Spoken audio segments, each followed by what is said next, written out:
qui vont pas aimer ça. Il y a toujours des gens qui vont trouver Arte. La rencontre, Maréchal Dumont. Bonjour Isabelle. Bonjour Mario. Alors les villes du Québec, les maires des villes qui sont réunis pour parler de fiscalité municipale. C'est un sommet sur la fiscalité municipale. Tu sais, le genre de choses qui n'intéressent pas tellement le citoyen, mais qui est importante. Les taxes municipales, quand tu arrives aux taxes municipales, ça intéresse plus. Mais quand là, parce tu que parles de taxes, ouais. c'est en train de virer en foire d'empoigne là, par médias interposés. Ça se répond entre les municipalités et le gouvernement du Québec. Mais c'est quoi les défis des villes dans ton esprit? Mais en fait, c'est qu'il y a des véritables enjeux. Pourquoi? Je vous mets le contexte. C'est que l'année prochaine, c'est la signature du nouveau pacte fiscal. Celui qu'on a en ce moment, les municipalités, le gouvernement du Québec arrive à échéance en décembre. Donc, il va être en décembre 24. Donc, il va être à renégocier. Ils sont en comme début de négociation.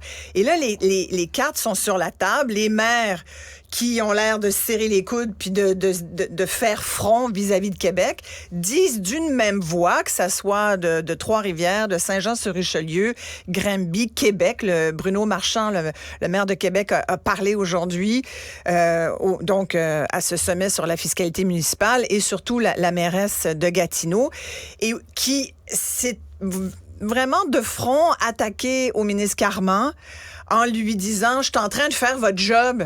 Monsieur le ministre, parce que parmi les défis des villes dont je veux te parler, il y a ce défi très vrai, très réel. Les villes n'inventent pas, les maires et mairesses n'inventent pas. Ils sont aujourd'hui devenus l'espèce d'ultime refuge social de tous les poquets de la société. Et donc, on parle d'itinérance, on parle de toxicomanie, on parle de crise du logement. La crise des opioïdes, c'est obligatoirement géré localement dans la ville.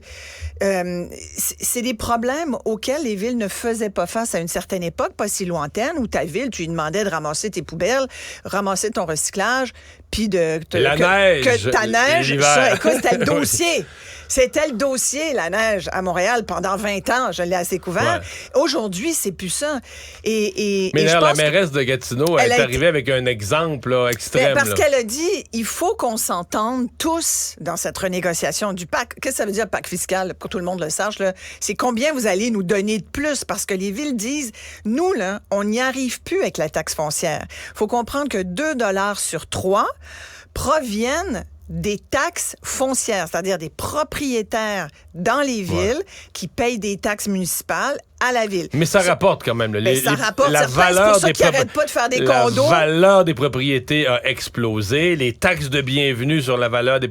Il y a quand même des revenus en forte. Ils ont énormément de revenus. Je ne dis pas qu'ils n'ont pas des dépenses en hausse aussi, mais les revenus des villes, en théorie, ça rentre, là. Oui, mais il y a des dépenses. Regarde, là, tu sais, on vient de parler là, de... Les policiers de la Sûreté du Québec, aujourd'hui, vont avoir une augmentation de 21 % sur 5 ans. Mais tu sais, les policiers du SPVM... les négociations du secteur public vont bien. Oui, ça va super bien. Il y a de l'argent. En tout cas, pour la police, ça va. Pour les infirmières, j'imagine qu'on va leur donner ce qui reste. Mais le secteur public se fait dire, vous allez avoir 9 %. Là, tu vas avoir de la misère à négocier. Là. 9 21 Oui, mais c'est sur une plus longue période. Donc, les policiers, c'est sur 5 ans. 5 ans. Mais quand même. Non, je comprends ce que tu dis. Bon. Fait que, bref, là, mais n'empêche que les policiers des villes regardent ça puis disent... Ben là, puis les policiers, tu sais, c'est comme des intouchables. Puis c'est correct, là, tu sais, je crache pas sur les policiers, on en a tous besoin, puis on sait qu'ils ont des gros enjeux aussi, puis que c'est pas évident. Mais ils ont des bonnes conditions générales mais de travail. Mais ils ont des bonnes conditions de travail oui. comparativement à d'autres. Ça, c'est l'autre problème. Conditions de travail des employés municipaux, il y a des chiffres qui sont sortis récemment. Hors catégorie. Écoute, t'es un employé. Moi, je veux être un employé. Moi, refaire ma carrière, je deviens fonctionnaire municipal, Mario. Sérieux, toi aussi. Moi, je t'encourage fortement à repenser à ça. Parce que, les écarts sont énormes par rapport aux employés, par exemple, du gouvernement du Québec. Là. C'est inéquitable. C'est inéquitable. Et tu te dis pourquoi? Parce que les maires ont cédé, parce que les maires ont donné ce qu'ils voulaient. Oui, mais là, tu peux plus. Et d'ailleurs, et puis là, François Legault a dit non, on n'ira pas là, mais Valérie Plante, quand elle dit là, Valérie Plante a comme fait une espèce d'aveu de... Je ne sais plus comment prendre ce dossier-là. Moi, j'ai été là il y a des années, quand j'étais jeune reporter à Radio-Canada. Tu sais, quand les Cols Bleus de Montréal ont défoncé à coups de bélier la porte du centre-ville, moi, j'étais juste à côté. La démocratie à l'œuvre. Je te dis, c'est un des événements marquants de ma carrière de reporter. Je m'en souviens encore. Ils faisaient ça pour le bien public? C'est au nom du bien public? Ils faisaient ça, c'était sérieux. Puis ils ont eu ce qu'ils voulaient. Tout le monde avait peur. Ça tremblait à l'hôtel de ville. Écoute, c'était épouvantable. Alors, ce que les politiciens détestent, tu peux en confirmer, c'est le trouble social. Fait qu'ils veulent pas de trouble. Ils essaient de gérer le pas de trouble. Puis là, t'as du monde la police qui dit, ben là, on va sortir, on va se mettre des pantalons carottés, puis vous allez voir, on va faire la grève du zèle. Là, imagine qu'il y a des grèves un peu partout. Pas le fun à gérer pour un gouvernement qui veut se faire réélire dans pas si longtemps. Ça vient vite, 4 ans, là, tu sais. Alors, là, la mairesse qui dit, occupez-vous-en, M. Legault, s'il vous plaît, voulez-vous nous aider à négocier des conditions de travail à la baisse pour nos employés municipaux? Moi, je dis bonne chance. C'est sûr que François Legault ne veut pas se mettre les doigts là-dedans, mais tu le comprends? Parti de Valérie Plante, quand il s'est fait élire, là, c'est en étant pro-syndical, là, c'est en disant aux syndicats que Coder était trop dur avec eux puis qu'elle allait comprendre. Ben ça, c'est la game politique. Elle allait comprendre les employés municipaux. Après, d'ailleurs, le président de la Chambre de commerce de Montréal a quand même rappelé que c'était pas une bonne idée d'augmenter les taxes et qu'il faudrait peut-être plus couper les dépenses. Ce qu'a dit la ministre aussi des Affaires municipales, qui est passée vite, ça a l'air, aujourd'hui. Elle n'a pas parlé longtemps, mais elle a insulté les maires quand même. Elle leur a dit qu'il faudrait qu'ils mieux gérer leur ville. Ça ne veut pas dire qu'elle a tort, mais c'est pas nécessairement la chose à dire. Moi, sincèrement, au niveau de la diplomatie, cette ministre-là, je me dis, oh mon Dieu, elle vient du privé, ça doit être pour ça, mais chaque fois elle vient de la PME. Mais j'allais t'en poser la question. Je veux revenir sur la mairesse de Gatineau. Tu fais bien de me relancer là parce que... La mairesse de Gatineau, elle était émotive. Je pense qu'elle est sincère. Puis on va l'écouter, j'ai sa clé. On va l'écouter certainement. On va l'écouter, mais je vais juste mettre en contexte parce qu'elle parlait justement des failles, des problèmes auxquels les villes font face. Et elle dit, il faut absolument qu'on s'entende, le gouvernement du Québec et nous, les maires, pour qu'on soit d'accord pour combler ces failles-là avec de l'argent nouveau. Et elle interpellait le ministre Carman, parce que c'est le ministre de la Santé, des Affaires sociales, c'est lui responsable de l'itinérance. Voilà, responsable de l'itinérance. Et il nommait, puis je pense qu'ils se sont dit d'un commun accord, on va parler de l'itinérance, ça va toucher tout le monde. Et c'est vrai que c'est un vrai problème, l'itinérance. On fait comme si on les voyait pas, les itinérants. L'itinérance en région est le nouvel enjeu. Montréal est plus capable, vont ailleurs. Toutes les villes ont des itinérants maintenant. C'est un dossier que je travaille pour un documentaire que je prépare et sincèrement, il y en a partout au Québec. Il n'y a aucune ville du Québec qui n'a pas son itinérant. T'as des villes où il n'y en avait pas du tout. Aujourd'hui, il y en a 20, 40, 60, 80. Tu te dis, mais ils viennent d'où, ces gens-là? Et donc, la mairesse... C'est un double problème, le santé mentale et le logement. Et rareté du logement, puis santé mentale. Exactement. Et la mairesse disait... Elle a interpellé le ministre, mais elle interpellait tout le pouvoir public en disant, regardez, nous, là, est-ce que c'est ça qu'on veut, ce genre de situation qu'elle décrivait? On l'écoute. Il y a quelqu'un qui m'a raconté qu'il y a 3 semaines, dans le bois, il a entendu une fille de 18 ans crier, ils l'ont cherchée, puis elle est en train d'accoucher toute seule. À 18 ans, accoucher toute seule. À Gatineau. C'est d'autres sans-abri, femmes, qui sont allées aider cette femme et qui ont guidé les ambulanciers. C'est quoi ça? C'est ça, mon Québec de 2023?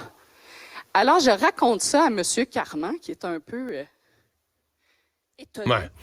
Étonné, mais puis qui a essayé de dire, ben écoutez, et ce qui lui aussi, il lui aurait dit, écoutez, moi, je gère pas les infrastructures. Ouvrez-moi un building, on va construire quelque chose, mais c'est à vous de le faire. Moi, je gère des problèmes sociaux. Mais elle a dit, ben, je suis en train de faire votre job. Et c'est vrai que les villes doivent faire ça maintenant. Mais excuse-moi, mais quand une jeune fille de 18 ans accouche dans le bois...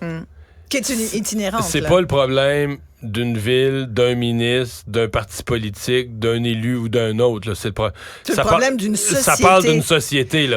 On connaît pas l'historique, mais est-ce qu'il y a de la drogue? Est-ce qu'il y a un problème de logement? Est-ce qu'il y a un problème familial? Est-ce qu'il y a eu des failles dans les ressources? Mais je veux dire, à Gatineau, il y a des hôpitaux, à Gatineau, il y a des ambulances, à Gatineau, il y a des organismes sociaux. Il y a tout ça à Gatineau. Là, et ça parle d'un problème de société infiniment plus profond. Je trouve que c'est le simplifier un petit peu que de dire, dans un dossier sur le transfert de fonds, de laisser entendre, si le gouvernement du Québec nous avait transféré un petit peu plus de fonds pour, soi-disant, pour l'itinérance, ça serait pas arrivé. Je sais pas. Là, est-ce que ça serait arrivé? Peut-être, sans doute, et c'est pas l'argent forcément tout le temps qui règle ça. Je pense que, mais c'est la relation humaine, c'est tellement de choses, mais c'est un problème de société. T'as raison. Mais l'idée c'est pas de dire c'est pas la faute au ministre, c'est pas la faute aux villes, c'est pas la faute. Mais comment ça se fait qu'on est là quand elle dit? Moi j'ai aimé quand elle dit est-ce que c'est le Québec, mon Québec de 2023, ça interpelle quand même parce que là, c'est un exemple, l'itinérance. On parle des changements climatiques. Il y a encore du monde pas convaincu. Il y a la crise du logement. Il y a des gros problèmes de santé mentale. Tu fais la liste, là, puis tout ça, le lieu commun, c'est beaucoup la ville. C'est beaucoup la ville. Alors, t'es maire ou mairesse d'une ville grosse comme Montréal, Québec, Gatineau. Mais est-ce qu'ils ont toutes les bonnes priorités? Exemple, le logement devrait être leur priorité. Puis dans toutes les villes, on entend que c'est plus dur de construire que jamais. Écoute, je vais donner un exemple. Je lisais un article dans mon journal de quartier à Verdun, comme quoi la ville avait passé une résolution pour que les nouveaux constructions, les nouveaux, ceux qui construisent des résidences, des condos à Montréal, doivent, puis j'ai flashé sur le fiche, je pense que c'est 4834. Quand tu as plus que 4834, je pense que c'est ça ce chiffre-là, logements, tu dois construire 10 % de logements sociaux là-dedans. Sinon, tu payes une pénalité. Et ils payent tous la pénalité. Exact. Je lisais qu'il n'y en a aucun qui a construit un seul maudit logement social. Ils ont préféré payer la pénalité. Moi, je me souviens à l'époque, j'ai couvert beaucoup les grandes compagnies polluantes et on leur disait, vous allez devoir vous conformer, mettre des filtres anti-pollution ou vous allez payer des pénalités. Ils payaient toute la pénalité. Moralité. Parce que ça coûtait moins cher que le filtre. Exactement. Puis c'était moins compliqué de donner du cash parce qu'ils en font. Tu comprends? Ouais, mais dans ce cas-ci, les constructeurs, c'est plus profond que ça. C'est comme tout le modèle des villes pour construire du logement qui tient plus. Puis il y a des villes qui ont rajouté des nouvelles taxes sur les nouveaux logements alors qu'on en manque. Fait que c'est pour ça que tu entends les villes, tu dis, ouais, mais est-ce que vous avez tout... Tu sais, la mairesse de Montréal, bon, parle d'itinérance, de problèmes de logement, mais elle, quand elle a des millions à investir, des dizaines de millions, elle les met où? Elle les met pas dans le logement, elle les met, elle les met dans les pistes cyclables tout le temps. Oui, mais ça fait partie de l'offre de transport en commun où on essaie de dire aux gens, essayons d'avoir moins de véhicules sur nos routes. Puis, parce que de toute façon, on n'est plus capable de les réparer. C'est un trou béant, Montréal. Et donc, prenez plus les transports en commun. Mais ça prend de l'argent. Mais là, il faut convaincre les gens. En plus, on est une ville d'hiver. Pas tout le monde qui fait du vélo en hiver. Mais tu sais, il y a ça. C'est pas souhaitable que beaucoup de gens fassent du vélo en hiver. Là. C'est très dangereux. Là. En même temps... Peut-être des gens très en forme, très bien équipés, mais tu peux pas penser que l'ensemble de la population... Non, l'ensemble de la population fera pas ça. L'ensemble de la population ne prendra pas le REM. Le REM. Mais une chose est sûre, c'est que il y a des nouveaux défis. Ils doivent trouver des nouvelles sources de revenus. Puis il va falloir qu'ils s'entendent plus que ça. Tu sais, quand François Legault dit on n'a pas plus d'argent, veux-tu entendre François Legault? J'ai même une clip de François Legault. C'est toujours le fun d'écouter le premier ministre du Québec. On écoute François Legault. Ah, c'est vrai, c'est sur mon cellulaire. Bon, je te le ferai écouter une autre fois. Ouais. Non, mais en gros, ce qu'il dit... Mais ce qu'il dit, c'est qu'il n'y a pas d'argent. Mais là, au début d'une négociation, c'est toujours ça. Là. Ouais. Le jour qu'ils vont signer le nouveau pacte fiscal, il va en avoir trouvé un petit peu. Mais c'est parce qu'il faudrait qu'il dise à son ministre des Finances qui, hier, disait un peu le contraire. Ouais, mais bon. Là, c'est ça. Mais c'est un fascinant dossier. Nous y reviendrons certainement. Mais on se disait à un point, les villes vont devenir la véritable opposition officielle. Là. Puis c'est très bon. C'est pas mal ça qui est en train d'arriver. Très bon point. Merci Isabelle. Merci Mario. Bye bye. Ce balado est disponible sur